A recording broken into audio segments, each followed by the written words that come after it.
మెదక్ లోక్సభ నియోజకవర్గం హైదరాబాద్ భాగ్యనగరానికి కూతవేటు దూరంలో ఉంది.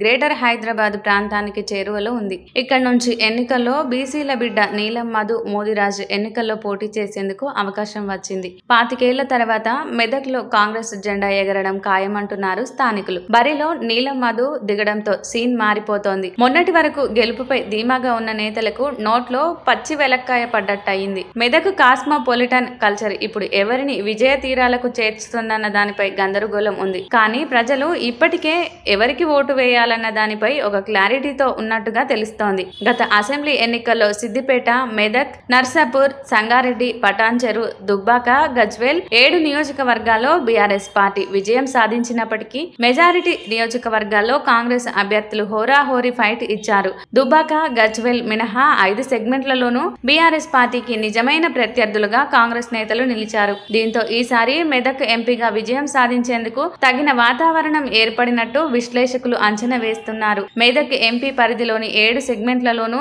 కాంగ్రెస్ బీఆర్ఎస్ పార్టీతో తలపడితే బీజేపీ అడ్రస్ గల్లంతయింది. అన్ని నియోజకవర్గాల్లోనూ బీఆర్ఎస్ పార్టీని ఓడించినంత పనిచేసింది హస్తం పార్టీ. సిద్దిపేటలో కాంగ్రెస్ అభ్యర్థికి 23,206 ఓట్లు రాగా మెదక్ నుంచి కాంగ్రెస్ అభ్యర్థి మైనంపల్లి రోహిత్ విజయం సాధించాడు. నరసాపూర్ లో కాంగ్రెస్ అభ్యర్థి గట్టి ఫైట్ ఇచ్చి కేవలం 8,000 ఓట్లతో ఓడాడు. సంగారెడ్డిలోనూ జగ్గారెడ్డి కేవలం 8,000 ఓట్లతో ఓటమి పాలయ్యాడు. పటాన్చెరులోనూ కాంగ్రెస్ కేవలం 7,000 ఓట్లతో ఓటమి పాలయ్యింది. దుబ్బాకలో కాంగ్రెస్ అభ్యర్థికి 25,000కు పైగా ఓట్లు వచ్చాయి. గజ్వేల్ నియోజకవర్గంలోనూ కాంగ్రెస్ పార్టీకి 32,000కు పైగా ఓట్లు వచ్చాయి. మొత్తంగా మెదక్ నియోజకవర్గంలో ఒక్క ఎమ్మెల్యేనే గెలిచినప్పటికీ అన్ని కీలక ఓట్లను పార్టీ రాబట్టడం కూడా ఇప్పుడు ఎంపీ గెలుపునకు సహకరిస్తాయన్న విశ్లేషణలున్నాయి. అందుకే మెదక్ ఎంపీగా ఈసారి కాంగ్రెస్ పార్టీ గెలుపు పక్కా అన్న ఇంప్రెషన్ ఉంది. ఇప్పటికే తెలంగాణలో 12 లోక్సభ స్థానాలు కాంగ్రెస్ గెలుచుకోవడం ఖాయమన్న విశ్లేషణలున్నాయి.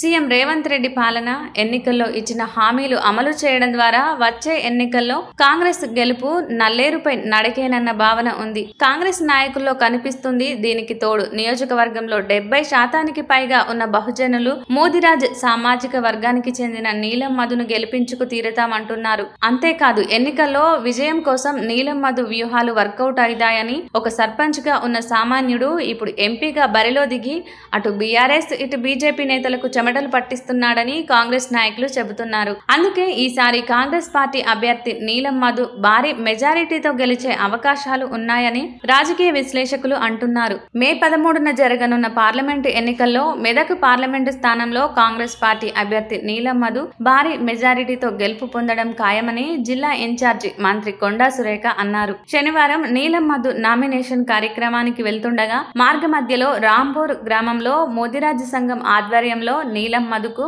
మంగళ హారతులతో స్వాగతం పలికారు. ఈ సందర్భంగా జిల్లా ఇన్ఛార్జి మంత్రి కొండా సురేఖ కాంగ్రెస్ పార్టీ కార్యకర్తలు, ఇంద్ర సంఘం సభ్యులు ఉద్దేశించి మాట్లాడారు. నీలం మధు ఎన్నికల ప్రచారానికి జిల్లాలో అపూర్వ స్పందన లభిస్తుందని, 3 నెలల కాలంలో కాంగ్రెస్ పార్టీ ముఖ్యమంత్రి రేవంత్ రెడ్డి ఆధ్వర్యంలో చేపట్టిన అభివృద్ధి సంక్షేమ పథకాలు నీలం మధు గెలుపుకు దోహదం చేస్తాయన్నారు.